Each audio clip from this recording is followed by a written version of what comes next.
Hey everybody, how you doing? Joe McCall here. And the last video I did, I kind of talked about the big picture, where we are in the economy, what I feel like is important for us to do as real estate investors to be prepared to survive and to thrive in this market, to see where the opportunity is going. I talked a lot about how every crisis comes an equal amount of opportunity. And the opportunity is out there if you're willing to go look for it and search for it. You know, there's this whole concept of who moved my cheese? I remember reading that book a long time ago, and the cheese is definitely moving right now. And I'm not going to predict what's going to happen in the market ahead, but I'm telling you this, the market has changed, the cheese has moved, and we need to go find out where it is. So the next three videos that I'm going to do, I'm going to be teaching you about some important things you need to focus on in this market if you are a real estate investor. And this applies even if you're a realtor or if you're in the realtor business. We need to be shifting. The market is changing. We need to change with it. And I think there's three really important things that you need to be focused on in this market. Number one, you need to learn how to make multiple offers to sellers. If you're just a one-trick offer pony, like all you make is cash offers, you're going to be really struggling. And I'm going to show you right now in this video how to make multiple different offers. I'm going to give you a calculator and stuff like that. The other thing is, this applies especially if you're a realtor and or an investor. You need to be focused on your buyers. You need to be focused on finding buyers and then offering solutions and alternatives to them, because financing is going to be getting harder and harder. Money from hard money lenders, private money lenders, banks, lending institutions, that stuff is drying up really, really quickly, and a lot of it already has. The third thing I'm going to be talking about is following up, and I'm going to give you strategies, real simple, specific, powerful strategies for follow-up. Follow-up is becoming more and more important. And so I'm going to be teaching about these things. But right now, I'm going to be talking about how to make multiple offers. And oh, by the way, if you want this mind map, just text the word flip to 313131. Text the word flip to 313131 to get this mind map. You can also go, if you don't want to do that, you can just go to flipmindmap.com. Let me write this in here, flipmindmap.com. All right. But the easiest thing to do is right from your phone. Go to text the word flip to 313131. The system will send you back a link. You click on that link and it'll ask you for your email address so I can email you this mind map. Now, you're going to want this mind map because I'm giving you a lot of resources in here that you're going to want to go back to and refer and use. All right. So listen, sellers are more open now than ever to creative financing offers. I'm talking about owner financing, seller carryback, rent to own, lease purchase. You know, did I say owner financing? Yeah. So they're open to more creative offers, and the more options you can give to the seller, the more deals you're going to do. If you want to go from getting 1 out of every 30 or 40 offers accepted to maybe 3 or 4 out of every 30 or 40 accepted, or offers that you make, getting 3 or 4 accepted, right? You need to be able to give them more than just one cash offer at 60, 70 cents on the dollar. See, here's the problem. A lot of investors that are wholesalers, that are still in the game, their buyers are telling them, hey, I need to be less. I'm going to be offering less for these properties. So you're going to have to then offer less on the deals too. So you need to be able to give sellers more different options. So why not give sellers whatever price they want? As long as they're willing to wait for it, you can get it to them. It's this whole price versus terms thing. I tell sellers, I can get you the price you want if you give me the terms you want. If you're willing to wait for it, I'll give you the price you want. But if you don't want to wait very long, then I'll give you the price that I need to be at to give you your terms. So it's either price or terms. Let the sellers pick, right? And I also think it's really important in this market to be thinking about making a quick nickel versus a slow dime.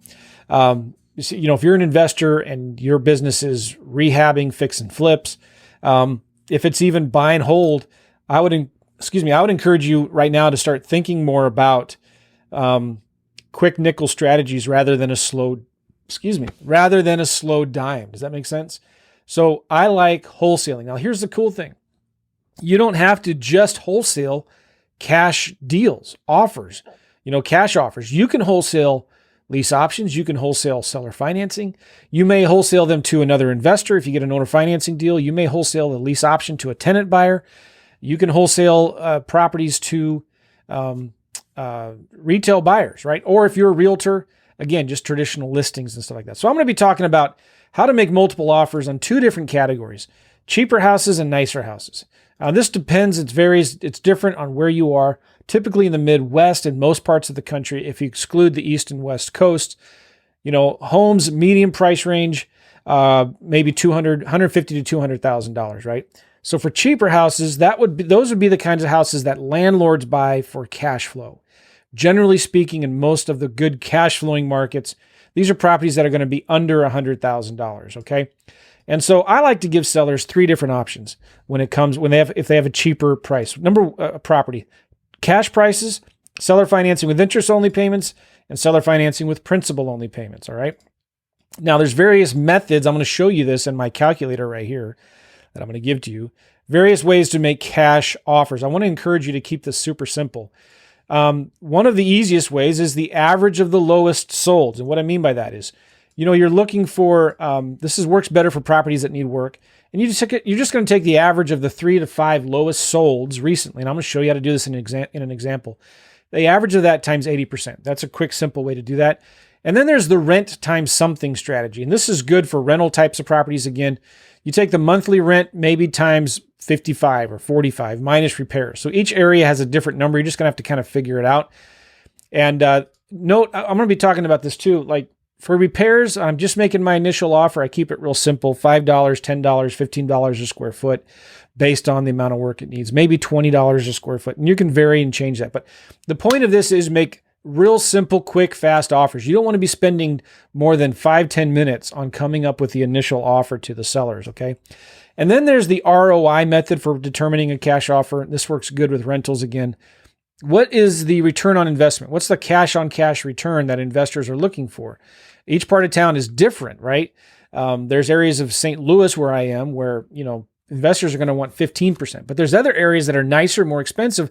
Investors are going to be happy to get 8%, 10%. So you kind of need to know what that is in your area, and I'm going to give you some examples and a spreadsheet for how to do that. Now, one thing that's important to note, when you're making your cash offers, you need to always compare the offer you come up with to what current properties are actively listed for. So you want to make sure you're not trying to flip or wholesale your property for higher than what the lowest comps are. And I'm going to show you how to do that, okay? And then there's seller financing interest-only payments. That goes without explaining. Pretty simple. And you can make seller financing principal-only payments. So let's look at an example deal, shall we? I'm going to open up my seller financing calculator here.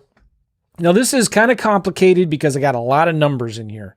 And you got to be careful with spreadsheets because spreadsheets can tell you anything you want a spreadsheet to tell you, right? And if you're weak with spreadsheets, then,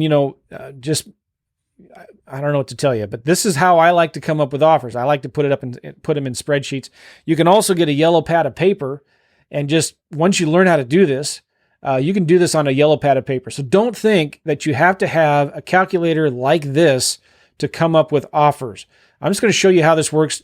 Typically, you just fill in the yellows, the things that are in yellow, and it'll spit out 3 or 4 different offers for you. And I have different ways to come up with your cash offers and stuff like that. So I'm going to walk you through this spreadsheet here. Again, if you want this spreadsheet, text the word flip to 313131. And also, when you get this spreadsheet, you're only going to have view access only. You only can view it. You can't get in there and edit it. So when you get this link, you'll need to go to File, either make a copy or download it as a spreadsheet. All right. Please don't send me a request for permission to access whatever. If you're logged in, you'll see a button here that says request permission to edit or something like that. I get 3 or 4 or 5 of those a day. I ignore them. I delete them. I wish I could not have it send that to me. So don't send me a request to access this. You need to go File, make a copy, download as a spreadsheet. Make sense? All right. So this example deal is a property I just found at random earlier in Tulsa, Oklahoma. Here's the Zillow link, and here is the Redfin link of the property. Okay, let's just kind of show you this. This is a good rental neighborhood, Tulsa, Oklahoma. I got students doing deals there right now. It's a great cash flowing market. This is a great market where you can buy really good rental properties that cash flow. It's a strong market, strong economy, and I like Oklahoma a lot, right? And so for some, I found this property, and the seller is interested in a cash offer, but he's not super motivated. He's just like, yeah, maybe I'll sell it if the price is right. Send me an offer, right? He's not super motivated. And so I'm going to send him a couple different options. I might send him a cash offer and say, listen, if that doesn't work, I might be able to get you closer to what you're asking for if you'd be willing to do some seller carryback financing. All right. So this is Redfin. Now you'll see Redfin gives a Redfin estimate of 72,000. Zillow gives an estimate of about 61,000. But I'm not too worried about those right now. Now the way this calculator works here, hold on, let me get a drink of water. Okay, cheers. Cheers to the St. Louis Cardinals. Hopefully they play this year. All right, so this is a calculator, and I have 3 different options that I like to give to sellers. A cash offer, seller finding interest only, and seller financing principal only payments. And let's say the seller says, yeah, I might sell it for 60, or you kind of get a feeling that's kind of what they want. Because this property, again, Zillow says it's worth 61. Redfin says it's 72. Who knows? I mean, maybe the seller says, I'd sell it if you gave me an offer for 65, whatever. You put that in there. All right.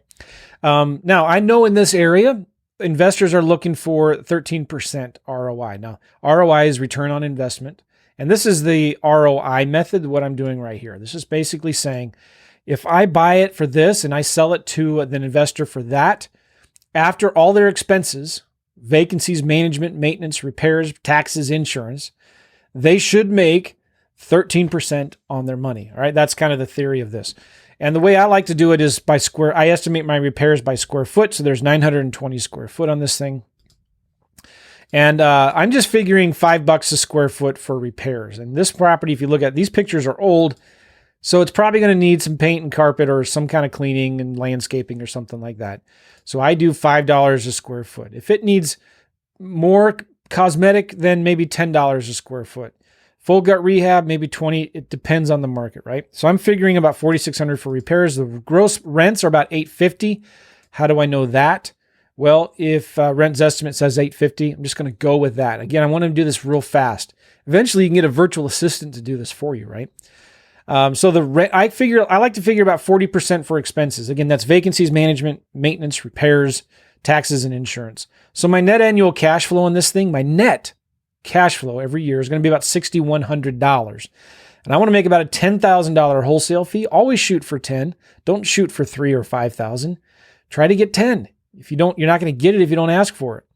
I'm figuring about $1,000 closing costs for my end buyer. So that means he works the numbers here. Just don't worry about the calculations. Just this is kind of the way it works.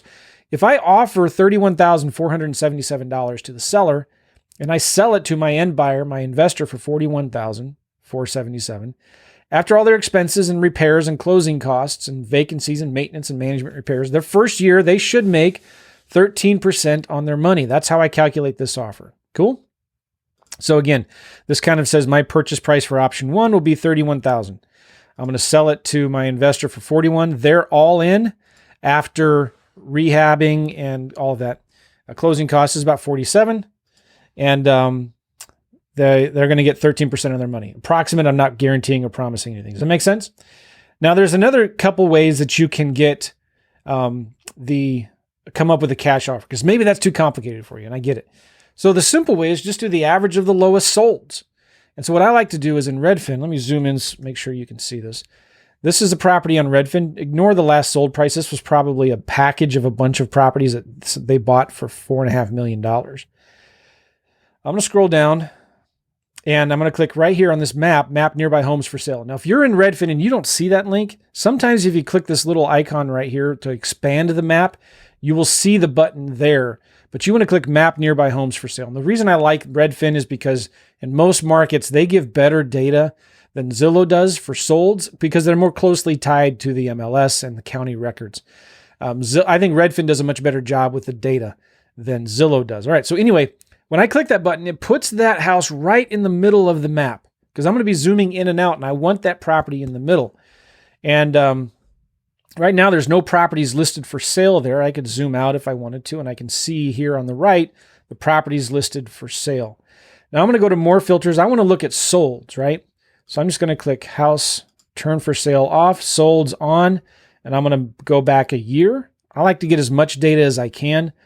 Click apply filters. Now remember, my house that I was looking at was about 1,000 square feet, and there's some here that are more, but I'm going to sort this by price. I take this table over here on the right, and I'm going to sort it by price. And you can see just looking at the square footage here, these are numbers that are all in that ballpark. I'm not going to overanalyze this too much. If you needed to, you could go to more filters and filter by bedrooms. You could filter out some more by square feet and things like that. But I'm just looking for lowest sold. That's all I'm looking for here is lowest sold. So I'm going to take this, sort it by price, and you see all the properties here. And sometimes if you click through here, you can see properties and click through it. This sold just a few weeks ago and looks like it's almost rent ready, right? Paint and carpet. It sold for $44,500. This one sold for $45,000, $45,000, $50,000. The cool thing about this is these are properties that investors are buying. Now this is telling me this is what investors are paying for, right? You don't need MLS access for this.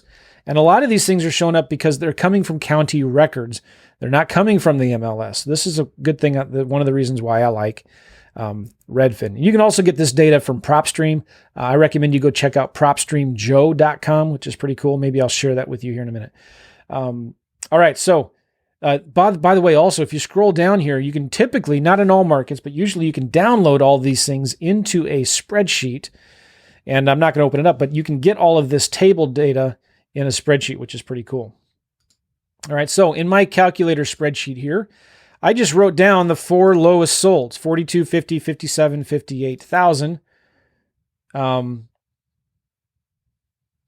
well, I'm zoomed out. So when I was doing this before, if you have too many properties, like 55 maybe is too many, I'm going to zoom in one more time.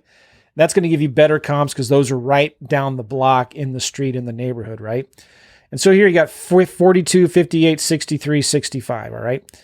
So let's look at that. 42, 58, 63. I'm going to pause my video while I put those numbers in. Hold on one second.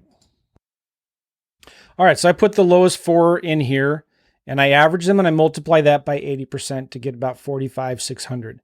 The other thing you can do, remember I talked about that rent times something strategy. So you could take the rent times a multiple, let's say of 55, minus repairs, and I'm going to get an offer, cash offer price of 42. Now I've got 3 different numbers here, don't I? My ROI method gives me 31,000 cash offer. My average of lowest solds gives 45, and my rent times some kind of multiple is 42. This is common. Every different way that you come up with offers, you're going to come up with different numbers. I just like to go with the lowest one. Okay, simple as that. If I offer 31 and I sell it for 41, I know that my investor is going to get 13% on their money, which is pretty good. If you want to be, maybe not as conservative, just change your number to maybe 11%. All right. And that, if you change that number to 11%, this is going to up your offer to 40,000, which is closer to what this is, which is closer to what that is. Make sense? All right. So that's my cash offer. Just pick one. Don't overthink it. Don't overanalyze it. Shoot, just average the 3 different cash offers you get if you want, right? But just come up with a number. It shouldn't take you longer than a minute to do this stuff once you figure it out and get the hang of it. All right. Seller financing. Listen, I can get you more money if you're willing to owner finance it, right? So maybe I offer to the seller 85% of their asking price or what it's worth, 65 grand, let's say. And I'll put 5% down, 5% interest for 10 years. So interest only payments of the balloon in 10 years. And this kind of walks through the numbers here. So you're going to purchase it for 50,000. You're going to need about 7 grand in cash at closing. It doesn't mean you have to do the repairs yourself. A lot of times you can sell handyman specials, owner financing. But you're going to need about 7 grand in repairs to close on the deal. Your annual net rent's going to be about $6,100. Your annual debt service is $2,400. So your monthly debt payments is $200. Your annual net cash flow is that. So your monthly net cash flow is $310. Not bad. And that's after management expenses and all those repairs. Okay. Vacancies, management, maintenance, repairs, et cetera, et cetera. So you're going to offer option number 2 is maybe 10 grand more. So your cash offer is 40,000. Your seller financing with interest only payment is going to be 50,650. You're going to put 2,500 down, 5% interest only, monthly payments of 200 a month for 10 years with the balloon in 10 years. So here's the cool thing. If you decide to hold this deal and keep it for yourself, you're going to make your first year 52% cash on your money, which is pretty amazing. Now, double check my numbers, make sure my calculations are correct. I'm not guaranteeing that anything on here is going to be right. So if you bought a property like this, or if you bought that property on 3rd Street in Tulsa and you don't make 52% on your money, then it's not my fault. There's something's wrong with the spreadsheet or I didn't figure in something else. I'm just saying, like, don't, you know what I'm saying? Okay. Here's a cool thing too. If you get it under contract and you sell that contract to another investor, to another landlord, and you sell that contract for 10 grand, that end buyer is going to make 21% cash on their money. Cool. All right. You tell the seller, you know what? I might be able to get you more. I might be able to get you $58,000 with principal only payments. So you offer the seller 97% off of ask price, put 10% down, 0% interest. So that tells you here, your monthly net cash flow is going to be $218, right? But how much equity are you getting principal pay down every month? It's pretty insane, right? So if your purchase price is 58, your down payment is 5,800, and you're going to do, let's say 180 payments. What if you spread it out to 200 monthly payments? Oh, let's do 225 monthly payments. You know, that's 20 years, maybe, I don't know, 17, 18 years. So this is all just negotiable. So you're going to offer the seller as the third option, 58, okay, $233 a month. And your ROI the first year is going to be 31%, and the end buyer's ROI is 16%. And I don't even think that is counting. I have to look at my numbers here. That's not even counting your principal pay down that you're getting, okay? So here now is my whole point in all of this. Now you can give the sellers options. All right, Mr. Seller, I can get you $40,000 with cash, close right now. I can do seller financing interest only payments if you want more, $50,000, $51,000, 5% down, 5% interest only payments for 10 years. Or I can give you $58,000. Now, by the way, if there are no repairs, if I do this at 0, that's going to change all the numbers. And now I can offer the seller more closely to what they want, $63,000, because there's no repairs that are needed. Maybe it's rent ready and it's good to go. I don't know, So when you factor in repairs, that's going to lower your numbers, obviously, right?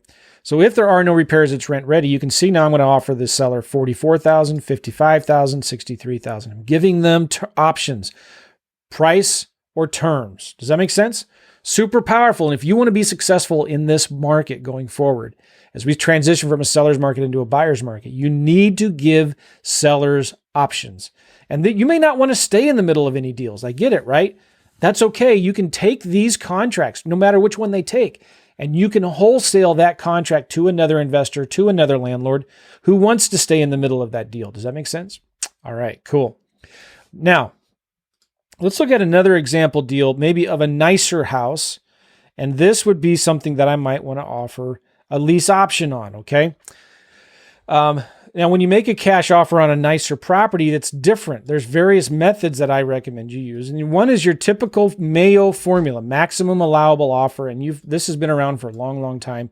And again, this typically works better for nicer homes that you're going to sell to a rehabber. And the formula is simple, 70% of ARV minus repairs minus your wholesale fee, okay? And when it comes to an ARV, I make it real simple. It's the average of Zillow, ePraisal, RealQuest, or whatever's lower, whatever you want, right? Does that make sense? All right, hold on one second here. When it comes to the ARV, just real simple, fast. Don't spend too much time looking at this, okay? Now, the average, the other way you could do it again is with the average of the lowest solds. You want to make sure you take the lowest solds. This works better for properties that need a lot of work. Take the average of the lowest 3 to 5 and multiply that by 80%, okay? One thing I forgot to mention, and I think maybe I did, but on the cheaper houses and the nicer houses, you always want to compare your offer to what current properties are actively listed for, right? So on the cheaper houses, for example, if I'm going to make an offer for 44 and I'm going to sell it for 54, well, what are similar properties currently advertising for in that neighborhood, right? What's my competition? So I'm going to try to sell this thing for $54,000. If I go in here to Redfin again, I turn off solds, turn on for sale, click apply filters. There's nothing in there, so I need to zoom out. I zoom out and I sort it by price. Oh, so 58. That's pretty good. I'm going to zoom out one more time to get some more comps. I feel pretty good, right? Because look at this. The lowest price property in this area is 58.9. Looking at the pictures, how much work does it need? Yeah, it needs a little bit of work, right? Only an investor is going to buy this. But if I'm going to offer the seller 45, sell mine for 55, I feel pretty good because I'm below the comps in this neighborhood. This one's for 75. This one's for 84. Does that make sense? It's the same thing with these nicer properties that we're looking at here too as well. All right. So that's my cash price. Probably I prefer the typical Mayo formula. I'm going to give you an example here. Now, I also make lease option offers, and I cover this a lot in my class, my lease options class. So I'm not going to go spend too deep a dive into this. But a sandwich lease option is where you stay in the middle of the deal. There's 3 profit centers on a sandwich lease option. There's cash now, cash flow, and cash later. And that's really important to understand. You make money now and in the middle with cash flow, and then later when you sell it. You stay in the middle like a sandwich of a lease option. You lease option it from the seller, and then you stay in the middle and you lease option it to a tenant buyer. So when to determine your option price, it's the as-is value times 85%, market rents times 75%. So I want at least 15% equity and at least 25% of the rent for cash flow, right? That's typically the way I like to do it. Usually minimum of 5 years. I might do 3. I might put $1,000 down. And if they owe more than the property's worth, or if they owe too much, maybe give them an option price of whatever the loan balance is going to be in 10 years. As long as there's cash flow, so there's options there. And I'll show you what all that looks like in the calculator here. For a wholesaling lease option, there's just one profit center, and that's your assignment fee. This is where you're not going to stay in the middle. You're just going to get it under a lease option contract for whatever price the seller wants within reason, and you're going to sell that lease option contract to a tenant buyer, and you're going to be out of the deal. So I can give the seller whatever price they want. It's close to current market value. All right. Let me get here. Now, the rent's going to be market rent, usually minimum 2 years, $10 option consideration, maybe $100, I might do 100. These are the easiest deals to do, by the way, in this declining market. You all have seen, I wrote a book on this right here called Wholesaling Lease Options. And you can get this for free at WLOaudio.com, WLOaudio.com. Oh, it's right there.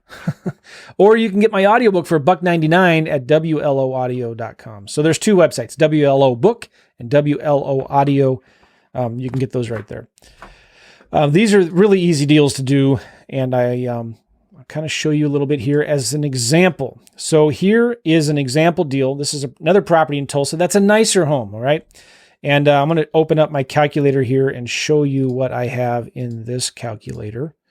Again, you have access to this. You're going to just, if you get the mind map, text the word flip to 313131, go to File, make a copy, or download it as a spreadsheet, all right?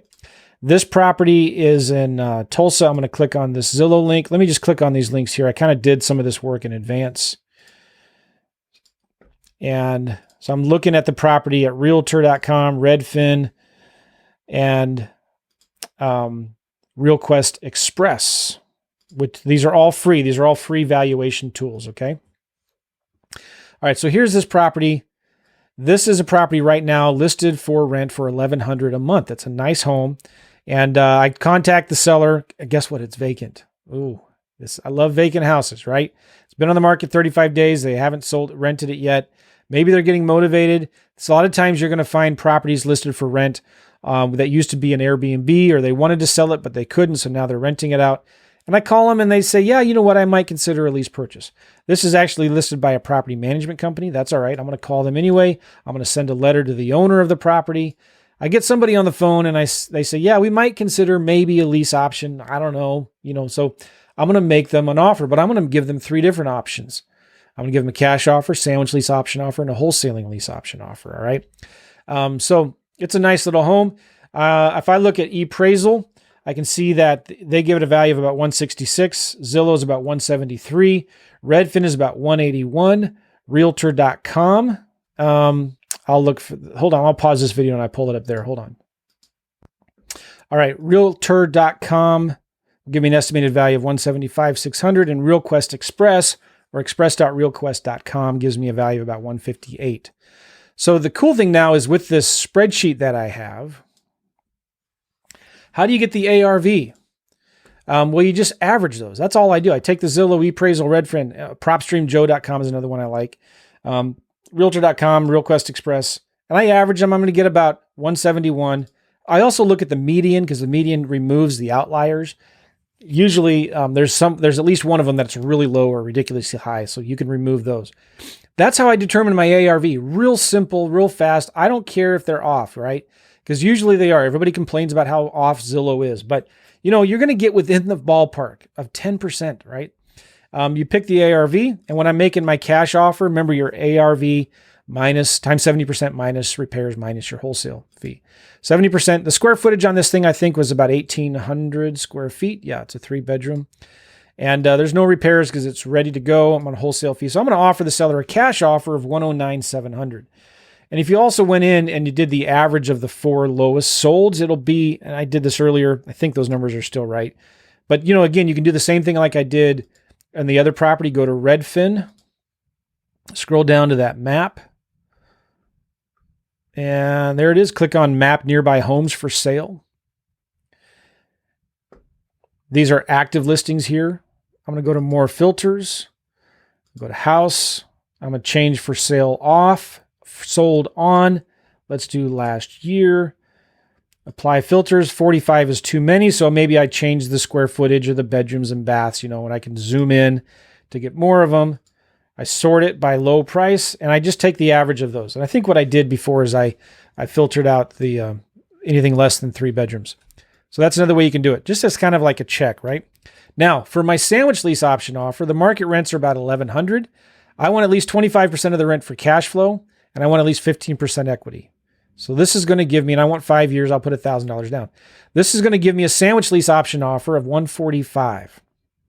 I'm going to give to the seller $825 a month in rent. I'm going to put $1,000 down 5 years. So the seller may, probably is going to reject my cash offer. And this is why I love offering lease options to sellers, because every wholesaler out there is making these ridiculous low cash offers. What do you think the seller would rather take, 109 or 170, right? 109 or 145. Now, not many sellers are going to take the sandwich lease option offer either, because, obviously it's $25,000, $35,000 less than what they were, could sell it for. But don't forget, I'm offering them the same equity they would get if they sold with a realtor and the same cash flow they would get if they used a property management company. So it is a fair offer. And on the sandwich lease option offer, I'm going to be responsible for any vacancies and maintenance and repairs. And so it is a good win-win if you present it the right way to a seller. But I also give them the lease option assignment, which is whatever price they want. I know it's worth about $171 today. They say, well, in 2 years, we'd be willing to sell it for $170. All right, so I'm going to give them an offer. Here we go. 3 different options right here. Cash, $109 or $110. Sandwich lease option, $145. And lease option assignment, $170. That's how I like to make my offers. Now, these are, if I want to give the seller at one time 3 different options. Now, you may have a warm seller, the lead, they're motivated. You may not want to give them the lease option assignment offer. You may only want to give them the sandwich lease option offer because that's where you're going to make the most money, right? So you got to kind of have to play this by ear. If you know they owe $165 on this property, well, then don't give them the cash offer or the sandwich lease option offer. Just give them the lease option assignment offer. So this is, a discussion for another time, but when you're talking to a seller, I'm not coming at it with a predetermined agenda in my mind of what I'm going to offer them. I'm trying to help them. And if I know they owe too much and the sandwich lease option or the cash offer isn't going to work for them, then I'm not going to offer them that. I'm just going to offer them what I know works. If there is equity, I'm going to offer them the sandwich lease option offer. And if they say no to that, then I'm going to offer them the lease option assignment. Does that make sense? All right. So that is all in the mind map. Would you like this mind map to get these calculators? Just text the word flip to 313131. That's all I'm going to share with you now in this video. The next ones, I'm going to do buyer marketing and follow up old leads. By the way, if you get the mind map and you're watching this video and you're like, oh, well, where is the video for buyer marketing? Or where's the video for following up with old leads? You will find a link to those videos here in the mind map. So this video I'm doing now will actually be linked in here in this mind map. The marketing video, the follow-up video will be in the mind map. So there'll be links to all of that in here as well. So again, text the word flip to 313131 to get the mind map, to get the other videos I'm going to be doing as part of this campaign. And also the big picture, the video I did about the big picture, that link will be in here as well. So I appreciate you guys. I will see you soon. Take care. Bye-bye.